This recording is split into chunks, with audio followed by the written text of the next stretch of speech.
Disclaimer हमारे video मसीहियों यानी Christians को बाइबल की शिक्षाओं और गहरे भेद सिखाने के लिए बनाए जाते हैं। किसी भी धर्म को अपमान करना या उनको मानने वालों को ठेस पहुंचाएं या ठोकर खिलाएं, ये मेरा उद्देश्य बिल्कुल भी नहीं। अगर किसी को बाइबल की शिक्षाओं या मेरे वीडियो से ठोकर लगे या ठेस पहुंचे तो कृपया हमारे वीडियो बिल्कुल भी न देखें। धन्यवाद।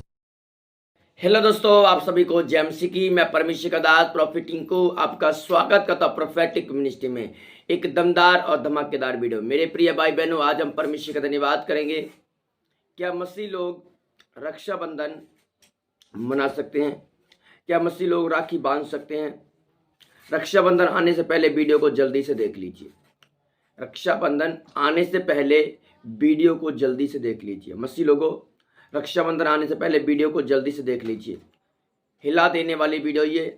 आज बहुत सारे मसीही लोग, आज बहुत सारे परमेश्वर के लोग इन बातों को नहीं जानते हैं कि परमेश्वर यीशु मसीह क्या चाहता है आपसे। क्या आज बहुत सारे लोगों को नहीं मालूम है, क्योंकि शिक्षा ना होने के कारण, वचन ना होने के कारण मेरी प्रजा नाश हो रही है।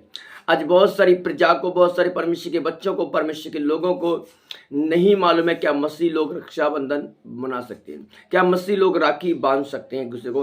उनको नहीं पता है मेरे प्रियो, क्योंकि वो संसार के रीति रिवाज में पड़े हैं। वो उनको ये चीज़ बताई ही नहीं गई थी, उनको ये वचन समझाया ही नहीं गया था मेरे प्रिय भाई बहनों। पर मैं आज आपको, मुझे प्रभु ने अगुवाई किया कि बेटे चीज़ पर वीडियो बनाया जाए, तो मैं ऑलरेडी पहले से वीडियो ऑलरेडी डाल के रखा है। मैं आपको फिर से, मुझे प्रभु ने अगुवाई की फिर से डालो। पर मैं आपको बताना चाहता हूँ, रक्षाबंधन आने से पहले जल्दी से वीडियो को देख लिया, आपका जीवन बच जाएगा मेरे प्रियो। अगर आप चाहते हैं कि परमेश्वर आपके जीवन में काम करे, परमेश्वर आपकी लाइफ में काम करे, तो परमेश्वर का आत्मा मेरे प्रियो आज आपसे बात कर रहा है, आज आपको समझा रहा है क्या एक मसीही रक्षाबंधन मना सकता है या नहीं। आज मेरे प्रियो, आज हम इस वीडियो में डिस्कस करेंगे, इस वीडियो में पूरा तरीके से बात करेंगे कि आखिर परमेश्वर का आत्मा आपसे क्या बात कर रहा है। क्या हम रक्षाबंधन बना सकते हैं, नहीं बना सकते? कि रक्षाबंधन हम हिंदू समाज के लिए मानते हैं, एक क्या होता है, पवित्र रिश्ता होता है हिंदू समाज के लिए, हमारे लिए नहीं। मतलब भाई बहन का रिश्ता होता है। पर परमेश्वर का आत्मा मेरे प्रियो इस वचन से क्या बात कर रहा है यहाँ पे, तो आज हम जानेंगे। क्योंकि मैं आपको बताना चाहता हूँ कि बाइबल कहती है पुरानी बातें देखो बीत गई, जितने मसीह में है वो नई सृष्टि है। उस मसीह व्यक्ति के लिए परमेश्वर ने अपना बलिदान चढ़ाया, अपना लहू बहाया। उस इंसान के लिए परमेश्वर ने अपना बेशकीमती लहू दिया, अपना बेशकीमती ब्लड दे दिया।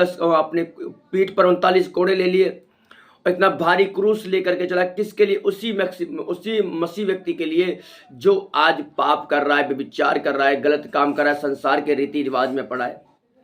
मैं बोल रहा हूं कि अगर आप लोग भी संसार के पीछे चल रहे हैं, संसार के रीति रिवाज को मानते हैं, संसार के कामों को मानते हैं, तो कभी भी आप परमेश्वर के पीछे नहीं चल सकते हैं।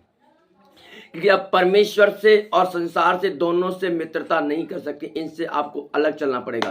क्योंकि संसार में कुछ ऐसे काम होते हैं, ऐसी संसारिक चीजें होती हैं कि जो प्रभु को पसंद नहीं है मेरे प्रिय भाई बहनों। आज मेरे प्रिय भाई बहनों, मेरे वीडियो बनाने का मकसद ये नहीं है कि मैं किसी को ठेस पहुंचाऊं, मैं किसी के खिलाफ बोल रहा हूं। अगर आपको मेरी वीडियो से ठेस लगती है, ठोकर लगती है, तो प्लीज आप इस वीडियो को नहीं देखें। खुदा आपको बरकत देगा। पर हमारी मसीह वीडियो हमारे मसीह लोगों के लिए, उनको समझाने के लिए, उनको बताने के लिए जाते हैं। और परमेश्वर आपको आपके जीवन में आशीष देगा और आपको बरकत देगा और आपको ब्लेस करेगा। परमेश्वर का आत्मा आज आपको बता रहा है, आपको समझा रहा है कि आज हमें कैसा जीवन को व्यतीत करना है। तो हम एक वचन को पढ़ देते हैं, रोमियो उसका 12 अध्याय उसका पहला वचन। इसलिए हे भाइयों, तुम में से परमेश्वर की दया का स्मरण दिला करके विनती करते हैं कि अपने शरीर को जीवित और पवित्र और परमेश्वर के योग्य भावता हुआ बलिदान करके चढ़ाओ। यह तुम्हारी आत्मिक सेवा है। इससे के संसार के सदृश मत बनो, क्योंकि तुम्हारे मन के नए हो जाने से तुम्हारा चाल चलन भी बदल जाना चाहिए, जिससे कि तुम परमेश्वर की भली और भावती हुई बातों को सही इच्छा के अनुभव से मालूम कर सकते रहो। हालेलुया। वचन में क्या लिखा है? लिखा है कि इस संसार के सदृश मत बनो, क्योंकि तुम्हारे मन के नए हो जाने से। मन मतलब जब आपने प्रभु में विश्वास किया, अपनी बपतिस्मा लिया, तब आपका मन नया हो गया था।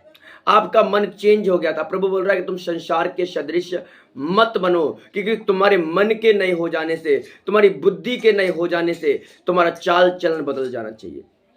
ये वचन साफ साफ मेरे प्रियो आपको दर्शाता है, आपको बताता है कि आपको परमेश्वर के क्या कह रहा है। यहाँ पे परमेश्वर का आत्मा बोल रहा है कि तुम्हारे मन के नए हो जाने से, बपतिस्मा लेकर के आप बपतिस्मे का मतलब होता है तुम संसार के लिए मर गए और प्रभु में जी उठे हो। आपका एक नया जन्म हो चुका, पुराना मनुष्य खत्म हो गया है, एक नया मनुष्य आ चुका है। हालेलुया। पर वचन कहता है कि तुम्हारी बुद्धि के नए हो जाने से, तुम्हारे मन के नहीं हो जाए, तुम्हारा चाल चलन क्या है? संसार के काम जो आप करते हो उनको उनसे अलग हो जाना है। आपका कि चाल चलन बदल जाना चाहिए। अगर आप बपतिस्मा लेकर भी वही चाल चल रहे हो जो आपके पहले ढंग थे, जो पहले आपके काम थे, तो आपका बैप्टिज्म लेने का कोई फायदा नहीं है मेरे प्रियो। प्रभु में चलने का कोई फायदा नहीं, क्योंकि परमेश्वर का आत्मा मेरे प्रियो में ऐसी बातें सिखाता है जो हमारे लिए सीखना इंपॉर्टेंट है। और ये बातें आपके लिए, बहुत सारे लोगों के लिए खास है, क्योंकि रक्षाबंधन के टाइम कुछ ऐसे काम होते हैं जो मसीह व्यक्ति को नहीं करना चाहिए। इसको हम बोलते हैं एक तरह से मूर्ति पूजा भी हो जाती है उसमें। हालेलुया। तो परमेश्वर का आत्मा आपको समझा रहा है कि लिखा है कि तुम संसार के सदृश मत बनो, तुम्हारी बुद्धि के नए हो जाने से तुम्हारा चाल चल बदल जाना चाहिए। अगर आप परमेश्वर की भली और भावती बातों का अनुकरण करना चाहते हो, सीखना चाहते हो, तो आपको संसार से बाहर आना पड़ेगा, संसार की चीजों से बाहर आना पड़ेगा, संसार के रीति रिवाज से बाहर आना पड़ेगा, संसार के धन्यावी चीजों से बाहर आना पड़ेगा मेरे प्रियो। और इस वचन को हम पढ़ देते, एक और कलाम पढ़ते हैं याकूब की किताब, याकूब उसका 4 अध्याय हम पढ़ेंगे। 4 में क्या लिखा है, बहुत सी बात लिखी है, ध्यान से लेना। याकूब 4 अध्याय का 4 वचन, हे व्यभिचार, क्या तुम नहीं जानते कि संसार से मित्रता करना परमेश्वर से बैर रखना होता है? क्या यहां परमेश्वर ने डांट लगा कहा, हे व्यभिचार के कारण क्या तुम नहीं जानते हो क्या संसार से मित्रता करना प्रभु से बैर रखना होता है? मेरे प्रिय भाई बहनों, मैं आज आपको बताना चाहता हूं, क्या आप संसार से मित्रता करते हैं? क्या आप संसार के चाल साथ चलते हैं? क्या आप संसार के रीति रिवाज को मानते हैं?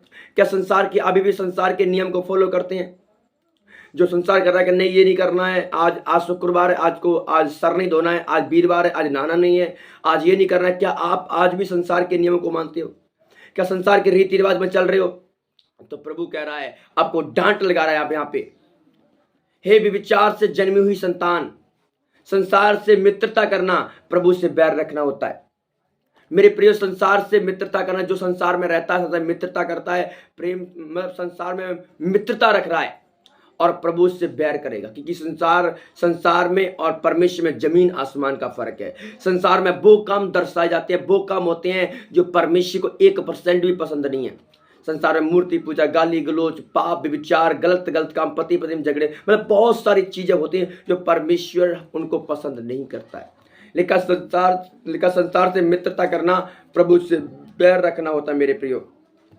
हालेलुया। बैर रखना, और वह अपने आप को परमेश्वर के बैरी बनाते हैं। क्या तुम नहीं समझते हो कि पवित्र शास्त्र व्यर्थ कहता है कि आत्मा ने हमारे भीतर क्या किया है? नया बनाया है हमको। हालेलुया। क्या आपको नहीं मालूम है? क्या मेरे प्रिय आपको नहीं पता है कि परमेश्वर का आत्मा यहाँ पे क्या बोल रहा है? लिखा है कि आत्मा क्या बता रहा है आपको? लिखा है कि संसार के सदृश मत बनो मेरे प्रियो। मैं आपको डायरेक्टली पॉइंट पर आता हूं कि एक मसीह व्यक्ति रक्षाबंधन नहीं मना सकता है, नहीं मना सकता, वो नहीं राखी बांध सकता है, क्योंकि परमेश्वर किसी को बंधनों में बांधने वाला नहीं है। रक्षाबंधन भाई ये क्या हो गया? एक बंधन हो गया, पर परमेश्वर ने कहा है तुम खुले हुए आजाद हो, कोई तुम्हें कैद में नहीं रख सकता, क्योंकि परमेश्वर ने आपको आजाद कर दिया है। रक्षाबंधन मतलब वो आपको बंधन में बांध कर रखता है, वो एक बंधन हो गया और आप बंधे पड़े हो। सब भाई साहब, रक्षा तो हो नहीं पाती है। रक्षा करने वाला परमेश्वर। इंसान में किसी क्षमता नहीं है कि किसी की रक्षा कर सके, इंसान में ताकत नहीं किसी की रक्षा कर सके, किसी को बचा सके। बचाने वाला परमेश्वर है मेरे प्रियो। पर परमेश्वर का आत्मा बोल रहा है, परमेश्वर किसी को बंधन में बांध के नहीं रखता है। इंसान आपको बंधन में बांध के रखेगा, पर परमेश्वर ने कहा है तुम मेरी संतान हो, तुम मेरे बच्चे हो। यीशु मसीह ने आपको खुला, आप बंधनों से आजाद कर दिया, बंधन तोड़ दिए आपके। जब लाजर मर गया, यीशु मसीह ने क्या किया? वो कहा उसके बंधन खोल दो, तो जाने दो। फिर परमेश्वर आपके बंधन खुलवा रहा है, वो आपको बंधन में थोड़ी बांध के रखेगा। वो परमेश्वर आपको बंधनों में बांधने वाला परमेश्वर नहीं है मेरे प्रियो। आप समझना इन चीज़ों के लिए। परमेश्वर आपको आशीष और बरकत दे। और मैं विश्वास करता हूँ कि आप इस वीडियो को समझ गए होंगे। इस संसार से मित्रता नहीं करना। संसार से मित्रता करते हो तो परमेश्वर को अपना बैरी बनाते हो आप। क्योंकि संसार और परमेश्वर, जो व्यक्ति संसार में चलता है और प्रभु के साथ चलता है, वो दोनों में नहीं, प्रभु के साथ नहीं चल सकता है। एक से आपको बैर रख के, एक सोते से खरा और मीठा पानी नहीं निकल सकता है। एक तरह का पानी निकलेगा, या खरा निकाल लो या फिर मीठा निकाल लो। इसलिए आपको एक तरफ के बनना है, या फिर स्वर्ग के बन जाइए या संसार के बन जाइए। जीवन और मृत्यु आपके सामने रखा है। मेरे प्रिय, चुन लीजिए किसको चुनना है आपको। प्रभु आपको आशीष और बरकत दे। और आपको मैं विश्वास करता हूँ ये वीडियो आपको बहुत पसंद आया होगा। अगर वीडियो पसंद आए तो लाइक और शेयर कमेंट कीजिए। अगर आप हमारे चैनल पर नए हैं तो चैनल को सब्सक्राइब कीजिए, वीडियो को लाइक और शेयर कीजिए। परमेश्वर आपको बरकत, आपको आशीष दे। सभी को जेम्स की गॉड ब्लेस यू। मिलते हैं नेक्स्ट वीडियो में।